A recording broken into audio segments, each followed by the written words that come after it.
Good evening and welcome back. Our session now is Discover Yourself with actor and author Andreea Raicu and Reena Pereira. Andreea Raicu has worked for over 20 years in the television industry in Romania, hosting popular productions such as Big Brother and Megastar. A mindfulness coach, meditation facilitator, author, TEDx speaker, and entrepreneur. Her own online business inspires millions of women to discover the joys of living a balanced life. Reena Pereira is a human resources and communications professional. She has held senior leadership positions in leading multinationals with an active role in diversity and inclusion. She currently contributes to the Women's Commission on key issues that uplift the girl child and empower women. Reena is an active contributor in the field of literature, with autobiographies and memoirs being her poncho. I would now request Reena Pereira to begin the exciting conversation. Thank you, Renu Arya. That was a wonderful introduction. And thank you, Pune Lit Fest, for this honor and invitation. And while I say this, it is the finale of the Pune Lit Fest today. And who better to have an actress, host, and author, Andrea Raicu, with us today. Welcome, Andrea Raicu, and thank you for taking the time out to be here today. Thank you so much, Reena, and thank you so much, everyone, for having me here. It's such an honor, and I'm really grateful to be here with you. And thank you so much for the introduction. Andrea, before we start, I must tell you something, and this is for Pune Lit Fest as well. Along with you, I was given two other books to select from as titles for the Pune Lit Fest. But in a heartbeat, I just chose yours. Going by the cover, going by the name, and as I read the book, I must say your journey was my journey, and it's the journey of millions of girls. We are talking about Discover Yourself that I hold with me here. And, Andrea talks about her journey to happiness, but it's really each one of ours as we kind of go through it. When we were in our teens and 20s and 30s, we kept accumulating our clothes, our handbags, shoes, and everything else, cosmetics, till one day we realize accumulation does not give us happiness. And what a beauty to realize shunning everything is the start to a content and happy life. So, to all those watching now or in the future as a replay, this book is for every one of us, and I do hope each of you get a copy. But coming to this as a start, coming to this session, let's talk to Andrea now. Andrea is a celebrity. And Andrea, you would have been under pressure to project yourself perfectly, absolutely perfect, the beautiful girl on television or on the ramp that everyone wanted to see. How hard was it, and what does perfection mean to you? It was really hard because I was struggling to be perfect all the time. I was struggling to for other people to see me perfect, but this is something that doesn't exist because perfection doesn't exist, and you cannot change the perception of other people. You can only work on yourself and accept your flaws, accept your imperfections, because this is a fight, a struggle that never ends, because you're trying to be something that doesn't exist, and you're working as much for nothing. And actually, in my journey, I realized, because I really wanted to be perfect, and that was my fight for it. But I realized that now, that nobody wants to be with a perfect person, because a perfect person doesn't exist. It's just plastic. And what we see on Instagram right now, in social media, everybody is perfect, but funny enough, people are not happy because they're looking for the perfect life, being perfect, but actually this is not happening. So celebrities cry too. As you said, it's not all glamour.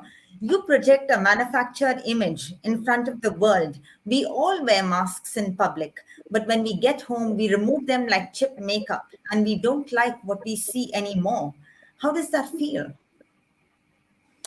And now it doesn't feel this way anymore because I What did learned. it used to feel? It felt really sad and very, very lonely, because when you go out showing other people that you're perfect, you don't need anything from anyone, your life is all perfect, people imagine that you have everything and everything brings you happiness. But celebrities are people, and like normal, like any other people, they have needs, they need connection. And when you wear all those masks, you cannot have connections with people. So it's very important to be able to show yourself, to become vulnerable in front of the people that you can feel you can connect, so you can show your needs, you can show what's happening inside. Because every time I was telling people, oh, I'm not happy, they were like, oh my god, but you're famous, you're beautiful, you have everything what you want. But happiness is not about the things that you have. Happiness is about what you're feeling inside. Fine, yeah. But So, it took Andrea, me a long journey to realize that. and as she said, it does take a long journey to realize that. And Andrea's book is not all generic. It's very clearly divided into three parts: health, beauty, and personal development. Happiness and contentment is not a very generic topic. It's a map made up of specific topics. And when we get through it, we discover that within. It's not shallow. So let's get to the first topic. Let's get to the topic of health. Andrea, if you put health first, that means it means the most to you, and then everything else really comes from there. And that's why it's a really big chunk of your book. But let's start with a paradox that you have pointed out in your book. We have an internet connection today. There are so many solutions available at the fingertip, at our disposal. But why is it so difficult to be healthy, and why is it so difficult to fail when we aspire to do things despite all the information that we have with us? Of course, now more than any time in our history, we have access to all the informations in the whole world. And that's a problem because there are so many and we don't know what to choose. And then we become very stressed of not knowing what to choose. But even the moment we know what we can choose, it's not easy to implement them, because that's the hard part.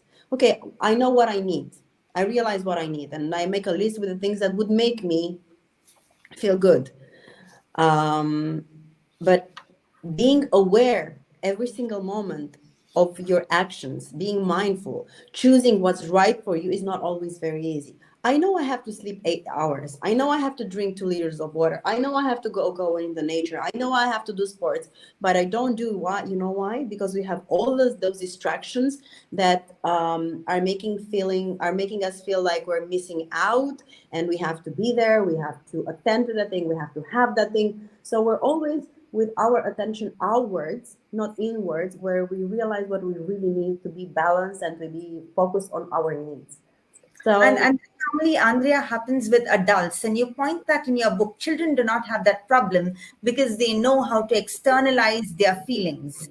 And that happens even with a dog. I think you have a pet called Effie. And after a really long walk, Effie wouldn't care for the time. He would just go to sleep, thus resting his body. But what's with us adults? We repress ourselves and wait for 12 o'clock. I cannot sleep at 8. It's not yet 11. And hence I cannot go to sleep. And that's a danger. We don't listen to our bodies. yeah, we don't listen to our bodies because we're not taught to listen to our bodies. And actually what I've learned from my experience is that my body is my body. Is my friend, is my best friend, is my biggest asset that I've got from the biggest gift that I got from the nature, from the existence. And I have all the answers inside of me. And we don't know this because when we were little, we were taught not to have needs. And every time we had a need, we were told that it's not nice to be needy. We repressed our needs. So every time we want to express something, actually, we don't even feel it because we learn to repress them and we're not even aware of them. So what we need to do, we have to go back and realize how do we feel. For example, we work 24 hours, let's say 24 hours, and you go home and you're not tired because you repressed this the need for rest. So you just realize, okay, I worked 24 hours and I'm not tired. That's not possible. You really need, that's not possible. So your body doesn't say that because you learn to repress what you're feeling.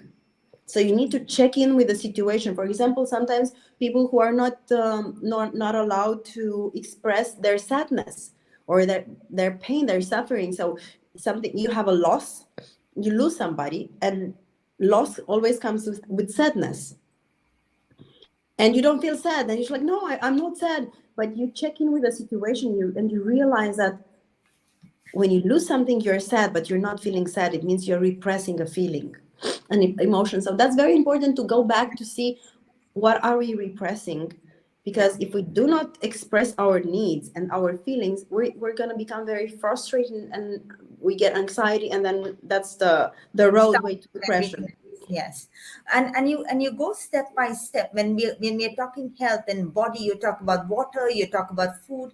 You have a special love for water or hydration. And while you say your body is your buddy, another quote that you very often say is that I hydrate myself and therefore I exist.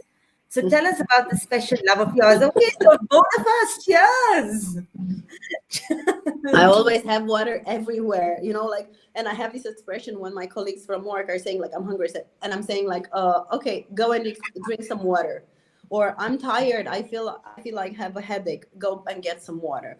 I'm like, I always get water, because we're so used to, I have a headache, I get a pill.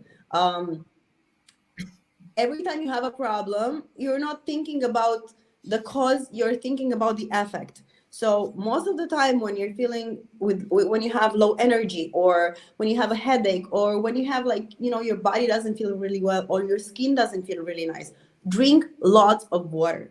Because that water, I know we've heard it so many times, and I know we know it, but it's real. Sometimes it happens that I had I had to travel very much lately, and I had a few days that I didn't drink water as I normally do, and I felt my skin, and I felt like so tired, and my body so tight, because water is magic. Water makes us feel energized. Our skin is different. Our brain functions different. We feel different when we drink water. Yes. So Andrea has mentioned a infamous medicine drawer in her parents' home that she used to resort to when she was young, every time she had a headache or indigestion. But as we grow up, we realize that there's a direct relationship between our habits. And that's what needs to change the end result. It's not about always taking a pill. Now, while we've spoken about water, we move next to food. That's how detailed is, and that's how detailed Andrea is with her map. We've spoken about water, we come to food. Two types of eating. One that all of us do. We eat on the go, even looking at a phone just before we step out, and that's very mechanical eating. And there's a second type of eating, which is the macrobiotic diet, which changes the concentration to pure eating. We focus what is on our plate and we savor food to the last bit. How does that help? it helps a lot, because it's true. We're always on the run. We eat at the computer, we eat talking on the phone, we eat texting, we eat watching something on social media, because our phone is glued to our hand. And the information that goes to the brain, it doesn't go to the brain, the fact that we're eating, because there are so many informations. And sometimes we eat, and we don't realize that we're eating so much. We eat actually more than we need, and we don't feel the food, and we eat a lot, many times, in a very compulsive way. And what I've learned from my experience is to eat mindfully. It mindfully means just don't do anything while I'm eating. Don't do anything. Not being on the phone, not talking to people, not doing anything, not working, just focusing on the food and smelling the food and looking at the food and tasting the food, how it tastes, how is the texture, and then chewing the food, because we don't chew the food anymore. We just swallow it, like, like dogs. My Effie, this is, well, I gave him a big portion of food, and then he just doesn't chew it. He just, like, eats it. Yeah. And then if we eat a lot and very fast, we need 20 minutes for the information to go to the brain to realize that we're not hungry anymore. So if we eat a lot without having any mindful moment, most of the time we eat more than we need. How many times you heard people saying, "Oh my God, I ate so much"? Because we eat much more. We don't need so much food. Most of the time we eat compulsively, and we eat what we don't need. We eat the quantity that we don't need, and then we don't even enjoy food, because most of my life I was on diets. All my life I was on diets, and for me, being hungry right now doesn't exist. I just don't like it. It's too much for me. And what I realized, that I was on diets and eating things that I didn't like. And what I realized is that you can eat and you can enjoy it, and you don't have to gain weight, because eating mindfully and eating the right things for you will not gain weight. Because i've I tested many things. This is how I learn what's good for me. I tested and I listened to my body. I tested I've been raw vegan, I've been only vegan, I've been so many things, and then what I realized is good for my body, I kept in my diet. And that's what led you to cooking at home. Still, one day you said, I'm going to cook at home. And I've even watched your videos that are resplendent on YouTube. There are many of them.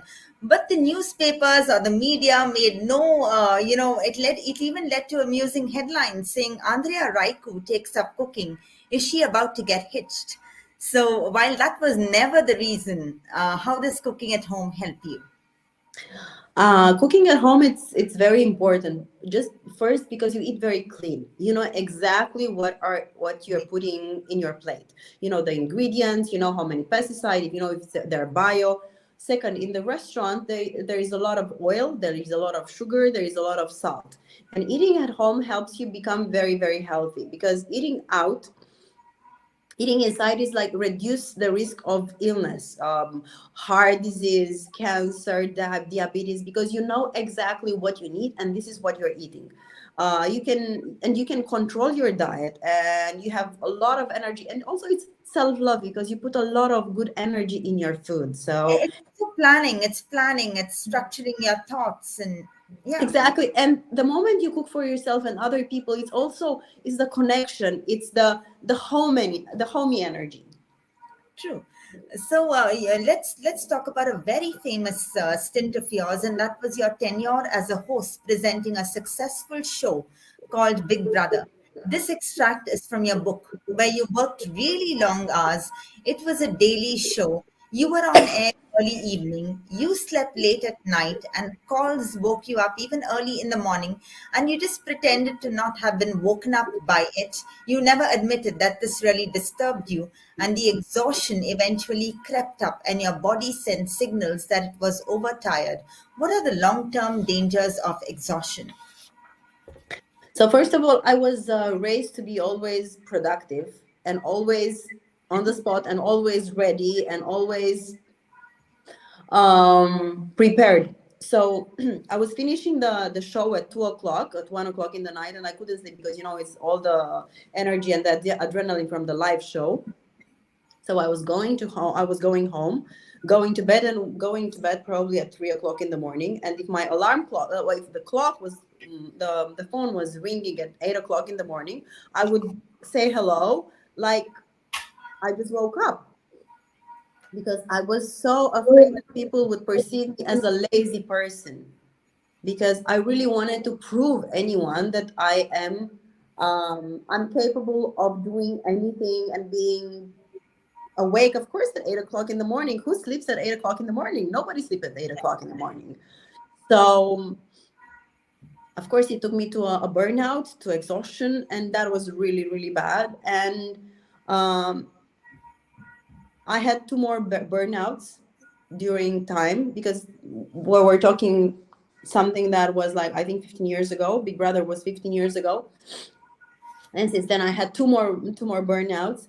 But then I realized that how important it is to take care of your needs, to take care of your body. And it doesn't matter how many awards you have, how amazing shows you're hosting, how appreciated you are by the public. It doesn't matter how popular you are. The most important thing is your health, and that you're the only one responsible for your health. Nobody, but nobody can take care of yourself. So, in addition to, we spoke about eating well, we spoke about water, we spoke about not getting exhausted. There's a second love of yours. If water is the first, the second is a good sleep. And I hear you speaking about it many, many times in your book. So you say that the body needs rest, but so does the mind, and it's not even about enough hours of sleep. And we just spoke about how much you slept and woken up during your show of Big Brother. But then you said it's not just the way we go to sleep, but we need to go to sleep with gratitude, with no regrets. So when we wake up the next morning, we have some renewed energy with us. So your views on sleep? So to see how important is sleep for me, I'm wearing this ring, so it measures my quality of sleep because it's very important. It's not enough to sleep 8 hours if you don't sleep them in the right hours. Most of the people are asking me. Um, I'll give you three. I'll give you a few views. Most of my community is asking me, can you tell me the beauty treatments that you're having, or can you tell me the creams that you're using? Because I want to have a skin like yours. And I'm like, the first procedure that I'm having is sleep. You can use the all creams in the whole world, the best ones. You can have the best treatments. They will not work unless you take care of your sleep routine. Sleep routine is amazing. It's the most important thing in my life. I mean, if I have to choose between sleep and gym, which is very important also in my life, I will always choose sleep. If I have to choose between sleep and something, I will always choose the sleep, because if I'm not rested enough, I will not be able to do anything else. Sleep is good for your health. It's for your mental health. It's for your vibe. It's for your energy. It's for everything. And I have a very strict routine, sleep routine. I don't look at my phone like 1 hour before I go to bed. I don't. My environment is I sleep in a very dark room, not very warm. And before I go to bed, I meditate, and I set an intention every time I go to bed. And I make sure when I go to bed, I'm not agitated and I don't have like bad energy, because that feels in my subconsciousness. And I wanna have a rested sleep. So every time I go to bed, I'm grateful for what happened during the day. I write in my journal, and I meditate, and I set an intention. And you know what's funny? Because every time I set an intention or I have a question, my subconsciousness is always replying to me. Sure. So yes, so we spoke about all this and sleep to round the entire thing off, and now we come to the second part of your book, which is the segment on beauty. You speak. Let's start with the fact that you quote from your book: "Princesses are beautiful, queens are majestic." These pre-established ideas are set into every girl's mind from childhood. In fact, right into all our fairy tales, whether we talk about Snow White or Cinderella or just about anybody. But let's go to the other extreme. People even go under the knife and use invasive beauty treatments to look beautiful. Your views on cosmetic corrections and Botox? I think extremes are never good. I'm very proud to say that I'm 45 years old and I didn't do any intervention to my face.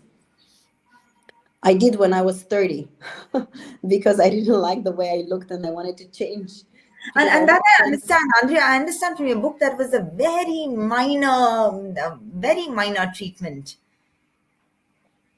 Yeah, I have here for the Just light. eyebrows, yes. Yes, for the light, but they're like, I don't have like anywhere in my face. I don't have it, just here for the minor, for the lightning, because I always try to be like this because of the for the glasses, Mhm. because I don't see it really well all the time. And because of the when I was working in television, there were so many lights and I was always like this. Like this, yeah. So I don't have major things. And I'm so grateful that when I started my inner journey, I started to accept myself the way I am. Because looking at women my age or even younger who are really beautiful, they did so many intervention with the objective of being more beautiful, but actually they are becoming the opposite. I think what I've learned and what is very important for other people, other women to understand is like aging gracefully. It's so important because a woman is more beautiful when she embraces her age and the way she looks than trying to be at 40 and look like at your 20s. It's not possible. You cannot. Of course, you can adjust things and you can do just a little bit there, a little bit there. But if this a little bit there becomes something that changes your face completely and makes you look like a totally different person, and you look like, when your face become like you become like a statue and not being able to express your emotions. And if you're not able to express your emotions, you cannot connect to other people, because when you talk to other people who are talking about their problems or their pain, and you're not able to express how you feel, your sadness or your compassion, it's very difficult to create relationship with people. And I read that, and it really shocked me, that but it's true. Um, you cannot create connections when you cannot relate to other people experiences. So I'm not against all these procedures, as long as they're made with common sense. That's true, and you beautifully say in your book that cosmetic surgery will never solve our emotional problems. When you go in for something like that, the problem is really in your mind. It's the lack of self confidence, and there's no knife or scalpel or nothing that can really remove it. Misha or Pune Litfest, I saw one question. Thanks for bringing it here again. Let's answer this, Andrea. What message would you have for women entering into early adulthood with hopes, expectations, and social pressure? You know, I've lived like this with a world where the expectations were huge. And when the expectations are very big, we want to do something for that. But what I realized, the expectations are always bigger and bigger and bigger and bigger, and they never stop. So we want to do some, we want to please people being what they want, but we will not be able to do that. The only person we can please, With us. it's yourself. Because if you start accepting yourself, it doesn't matter what people are going to say, you're not going to care. It's just the problem that we all have is that we're unable to embrace ourselves the way we are, with all the flaws, because of course we have flaws. And mm, probably, Rina, you read my book and you know exactly how many problems I had with myself, and I hated myself. I mean, I didn't like my the under eye bags, Bags under the eyes, and yeah. and the paparazzi were always following me. I didn't like my legs, I didn't like my abdominals, I didn't like so many things. And though I was making commercials for underwear, and I was everywhere, because my reality didn't fit the reality. And it's so important that we start to love ourselves, because we're the only ones who are putting so much pressure on ourselves. Because the people outside, they will always have something to comment. And I have a very good friend, and she's like that.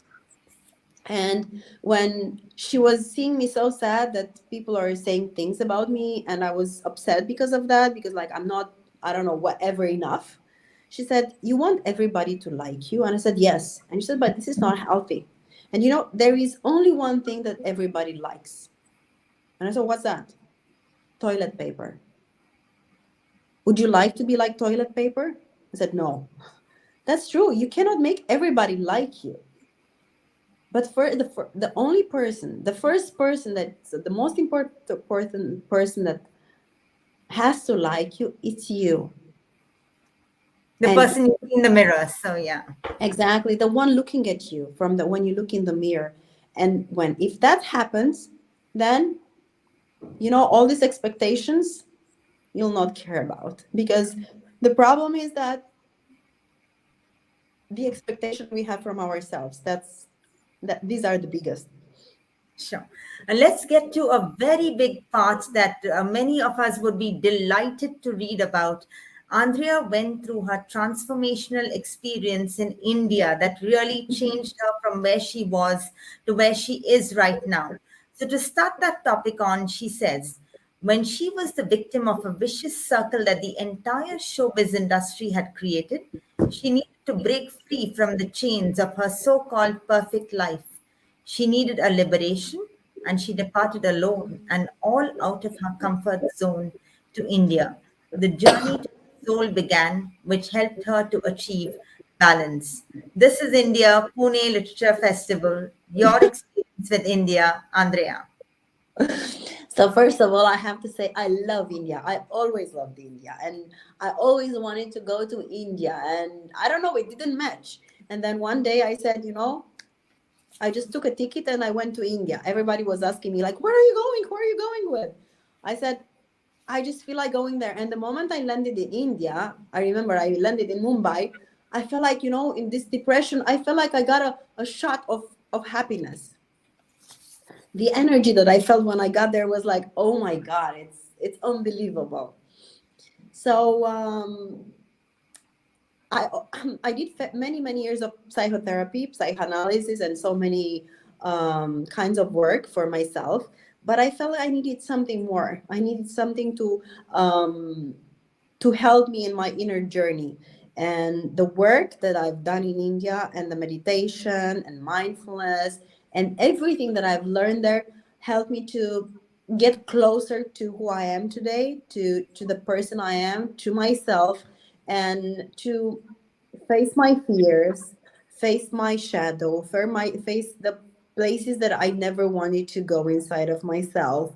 And it gave me the courage and the support and everything what I needed to embrace myself. And it's not easy to embrace yourself. It's not easy to go to all the dark places. But what I've realized is that you cannot go to the light without the shadow, without the dark place. So I went to all the places I avoided when I was in my perfect happiness Same. person. Um, and it gave me, actually, let's say my life restarted when I was in India 10 years ago. Actually, when the festival started. Okay, so that's a lovely message. And to all those listening, I think we need to take pride that our motherland has been the place of transformation to many people all around the world. We've heard these stories time and again. Let us, as Indians, continue to believe, own, and claim in our own practices and not run and chase everything else around us.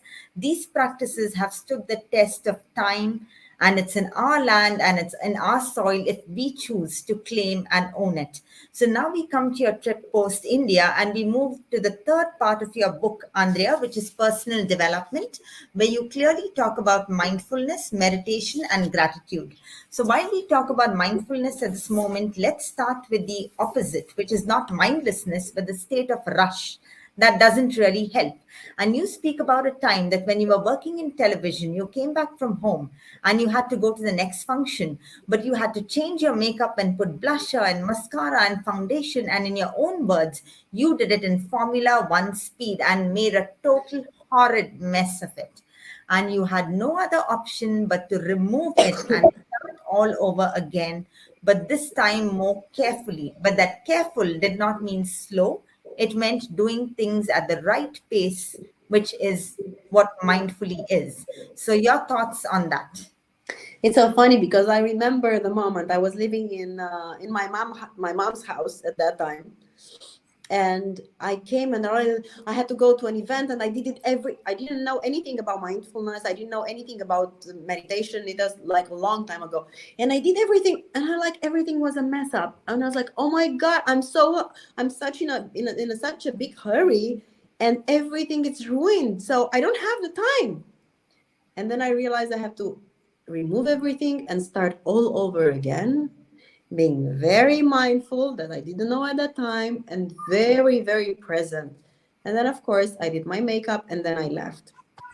I didn't know that meant mindfulness, but I realized that rushing is not going to help me do anything good. So when I've learned about mindfulness 10 years ago, or even more than 10 years ago, I realized that if you want to do things right, if you want to do things correct, you need to be present, which most of us are not. Because in this world that everything is rushing, we don't have time for anything, we don't have time to be present with ourselves, to be present with other people. We're present with our body, but our thoughts are in completely different places. And kids and other people, they realize we're not there. And this is, again, we get back to the connections that we cannot create because we're not there, just our bodies are there. And I've learned to pay attention to my actions, because once I broke my leg because I was not paying attention. I was at gym and jumping, and I jumped and I broke my ankle because I was thinking about something else. And then I realized that it's so important to be present. I'm talking to you and I'm not thinking about which mails I have to give after, or where I'm going to go after, or like what do I have to do. I'm really present with you, Reena, and then I will do something else when I finish the conversation with you. So I'm paying attention to my thoughts, and sometimes I have mindfulness workshops, and one of the exercises I'm asking people to do is to write their thoughts for 3 minutes. And sometimes they're shocked by the variety of the thoughts they're having, because there are so many and they're so diverse. It's like a complete chaos that they're not aware, because normally we live without being aware of what's happening in our head. We have an average 70,000 to 80,000 thoughts every day in 24 hours, and most of them they're repeating, and a lot of them they're very negative. So it's very important to be aware of our thoughts, because our thoughts create our reality most of the time. Because I can see many people that are so negative and they're like, I cannot do that. I'm ugly. I'm awful. I'm not able to do anything. I'm not enough. I'm not, it's like this constant inner talk that we have doesn't help us unless we are aware of our thoughts. And apart from mindfulness, even meditation has been a therapy and a way not to fall prey to our old thoughts. And you call meditation the gymnastics of your soul. So, what kind Yeah. of meditation are we talking about? Um, every morning I meditate for 10 minutes. Every evening I meditate for 10 minutes. It's like I wake up in the morning and I check in with myself to see how am I feeling today? Because it's very important to be in contact with ourselves. It's like, we always say, I don't have time for this. I don't have time for this. It's like we meet a person and we want to know what's happening to that person. We want to know about that person, a person that we love, because we would like to be there for that person. Why don't we do that for ourselves?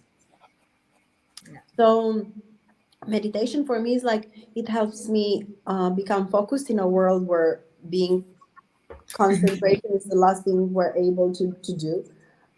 Meditation helps me clear my mind, structure my mind, become aware of my thoughts, um, and become really present with whatever it is. And it really helps me accept what is happening, even the situation that I don't like, even the moments when I don't like, even the persons that I'm not really compatible with.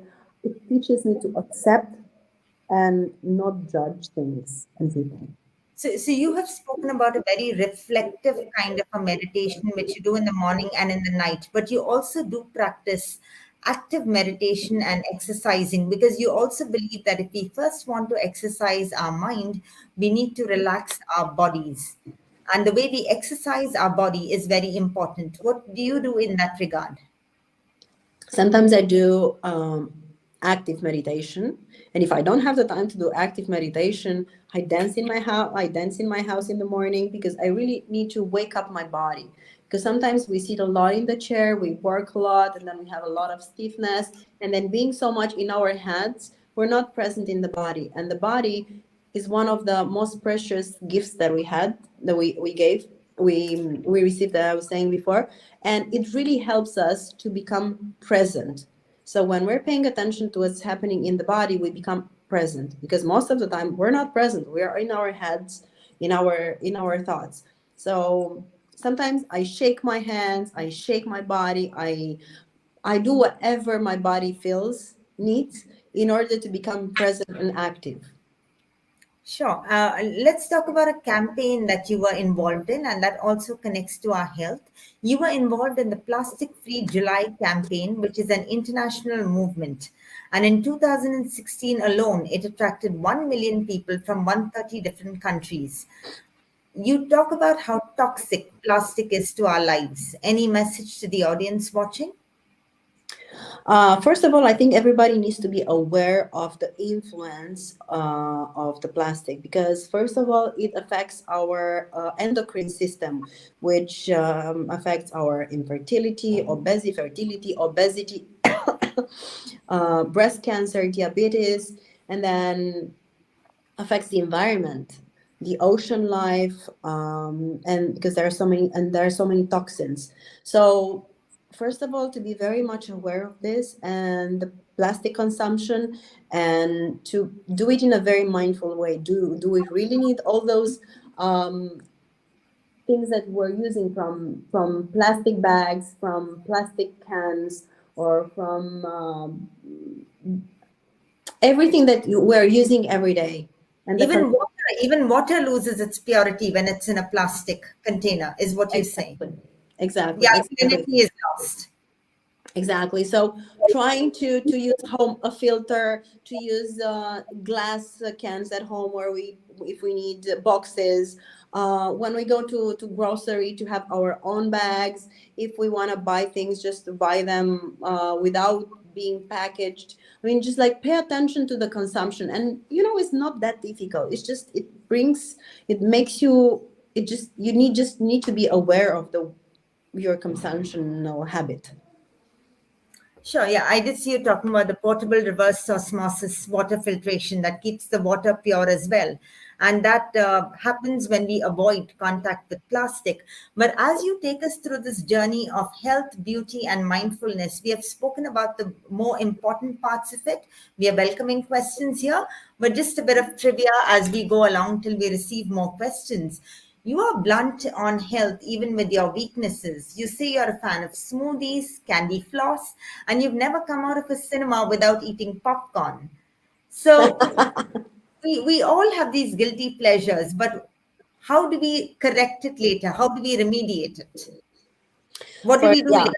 I mean, I cannot go to watch a movie in the cinema Popcorn. without having popcorn. Actually, I did, to be very honest, 2 weeks ago, because I had a photo session next day, and I know every time I eat popcorn, my face, because of the salt, gets swollen. So I didn't, but I think that was the only exception. Um, I think life is to Enjoy. enjoy. So it's also about balance. I go and have popcorn, but I'm not going every day. I'm going once at 2 weeks at a movie. I'm eating chocolate, but I'm eating chocolate just a little bit, not I'm eating a big one. So little by little is not like it's, if you don't eat and then you restrain yourself from doing that, and then one day you feel like eating like a bunch of chocolate, like Yes. a so it's or for example, I'm eating one evening too much or more than normal. The second day I eat a lot of water, or I eat very light, or it's all about balance. Yes. That's on health. Now, when you talk about beauty, something that comes up again and again in your book is Audrey Hepburn. So, how has she Yeah, touched? it's that beauty, the refined, very stylish, very simple but raffinated, and very stylish. And I think, and in general, and also think about fashion and beauty. It's like it's your style and who you are. You don't try to be someone else. Just accept yourself, love yourself, and discover yourself. That's pretty much what it is. When it comes to mindfulness, the few points that you've given is one of them is drawing a vision board every year that contains impactful words, motivational quotes, and drawings that reflect our aims and dreams. The impact of a vision board. Yeah, it's very important to know exactly what you want and to put them on a vision board and to review them daily if you can, because it reminds you what do you want. Because sometimes, because we live on speed, we forget what we want. And because we're like, oh, I would like that. Oh, I would like that. And then you see another thing that you want. And then you see another thing. But actually, when you create that vision board, you normally you create it in a moment when you took your time, where you had a conversation with yourself and you know exactly what you want, but then you have to go along with it. Andrea, what you just said reminds me of what you mentioned in your book, which we call the fear of missing out. We are just trying to keep updated with every single information every single day. And you said fear of missing out could actually be the joy of missing out if you actually look at it. Because in the former, we are just scared to not miss out on certain things. But in the latter phase, it's a joy to be disconnected from everything else and keep our focus on that vision and our activities and our priorities. So there's really no fear at all. Yeah, I had this FOMO many years. And I remember one time I came from an amazing vacation from Mexico. It was so, so beautiful. And I came back home on a Saturday and I was jet lagged and I was so tired. I couldn't sleep. And I started watching Instagram. And I saw people were at a music festival that I had invitation to, but I didn't go, at the seaside, which wasn't that nice. And then to a party. And I was like home saying like, oh my God, I'm home on Saturday and I'm home and everybody's in those places. And actually I was coming from an amazing place and I was still wanting to be in those places. And then I slapped myself, if I can say that. And I was like, come on, wake up. What are you doing? You've been to the most amazing place and you are longing to be in places where you're not. And then I realized that it was the FOMO, and I learned to appreciate the place where I am and not long for other places. And you sent me a message a few days ago. I didn't see it because I disconnected. I feel so joyful when I disconnect from my phone. I don't stay so much.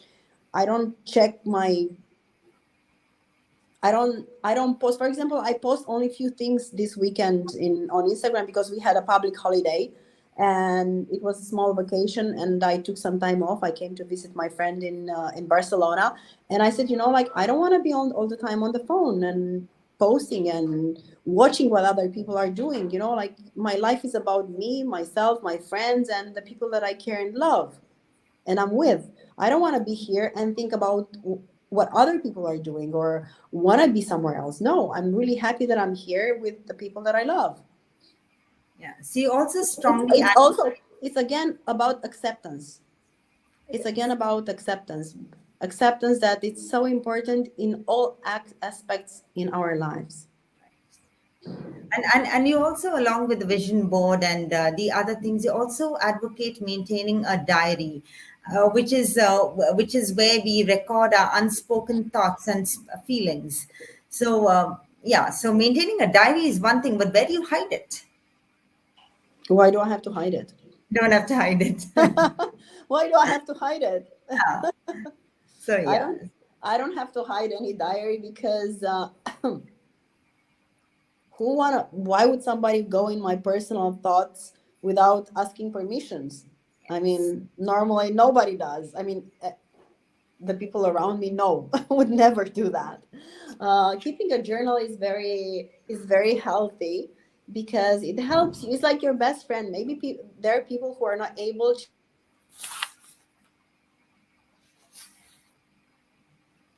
And while we wait for Andrea to get back, if you have any questions, you can mention it on the chat, and the Literature Festival would pass it on to us. Yeah, go ahead. Can you hear me? Okay. Yes. It's very healthy because many of us, they don't have friends. They don't have the capacity to share their. Sorry, they don't have the space to share their thoughts, or they don't have the ability to do it. Or sometimes it's very important for us. It's like a form of therapy.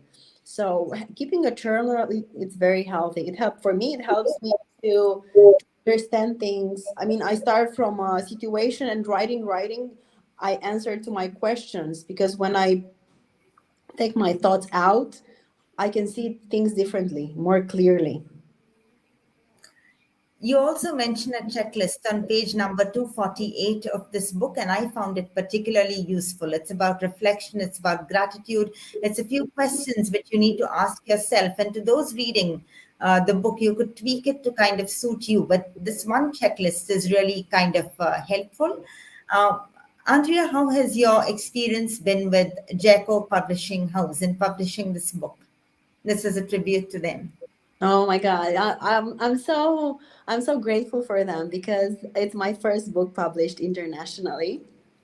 So I remember I went to the publishing. Actually, I was in India, and I set a meeting there, and it, I felt so welcomed. And then they said, "Okay, we'd like to read your book." So I sent them the translation, and after a while, they said, "We will publish your book." And I was like, "Oh my God, I can't believe that!" I was so happy and so grateful. And then all the process, and I felt so good working with them. They're so nice and so kind and so professional, and so it was a very nice experience, and I really want to thank them for everything. And I'm grateful that I'm here because of them. I'm here in the festival, and it was really nice experience, and also with you because of course I met you through them. And I'm really grateful because your documentary on the book was amazing. You remember so many things, you point out so many things, and I know, nowadays it's rare when you find people who do the documentary like this. So I appreciate it so much, your time and all your questions and everything that you put for today interview. Thank you, Andrea. And I also need to say this that Jeko, it's been a fabulous experience working with you, especially Misha. But we have worked so many times now that even she knows what to give me. If she gave me your book, Andrea, from among so many books, it's because I think they have also learned me as a person by now and what I like. My penchant being autobiographies and memoirs. And while I thank you for mentioning that it's been a well researched work, when you really read less and what you love, that's not very difficult at all. So, with this, we are coming to the ending of the entire statement, but I cannot really wind up without even thanking Pune Literature Festival and the people who were in contact with us behind the scenes and even through mails in bringing Andrea, me, and this experience together to for both of us and for our users who are going to see it in time to come. And as I end, I think we have a couple of minutes here. We are talking about this book once again. This is Discover Yourself by Andreea Raicu. About the book, she first says she did not have any magic powers and Prince Charming did not fight the dragon for her. Every step that she has taken has been accompanied by challenges and it's put together as a map. And this book that she shares with us is a kind of a map. What I liked about it is that as you read Discover Yourself, you will work what works for you. It's not Andrea's guide to happiness or contentment or anything. It is what works for us. The details can really be substituted. The idea is to rediscover ourselves and accept ourselves the way we are. The keyword here is really rediscover. And Andrea, when we read a book, I think a lot of us put it back into a shelf, but I would like to call this a bedside buddy because as you read and reread, your mind gets refreshed and refreshed. And like she said, you can really get carried away with all the noise, but the book is a reminder that you need to stay firm to your vision, your aims, your dreams. You need to stay healthy, we need to stay beautiful, and we need to maintain our mind to kind of do what we planned to do since we charted out our thoughts and actions. Once again, thanks Jaiko Publishing House and Pune Literature Festival. To tell you a little more about Andrea, to all those listening, she has her YouTube channel and her social media channel going. She has a community called andrearaiku.ro, which I would like you to talk about at the end. She has her brand Amelin. She has videos on meditation, on cooking, and I encourage all of you to go through all this while you read the book as well. Andrea, a little more about you. Can you find Sorry. out now a little more about your community? Yes, I'm really happy I founded the community around 10 years ago because I really wanted to share my experiences and what I've learned that make my life more balanced. And I have exactly what you said, a website that I share my experiences, but also my team that shares the same values. And I also teach mindfulness. I have online programs for mentoring women, for guided meditations, femininity programs of femininity, and a lot of products that can help you become more balanced, more aware, and more present in your life. And also, as you said, my fashion line that is called Amalin. Okay, thank you. So those were closing words from both of us. Over to the organizers to close the session. Wow. It was a wonderful session. It was wonderful to listen to two beautiful women inside out. Andrea, all of us are rejuvenated and ready to accept and love ourselves and to age gracefully with dignity. Thank you, Andrea Raicu and Reena Pereira, for being PILF guests. And all our viewers out there on this literary journey, we hope you enjoyed the festival, and I'm sure it's been an enriching experience. Do not miss the last session that is just beginning. Good night, Shubh Ratri, Shabakher.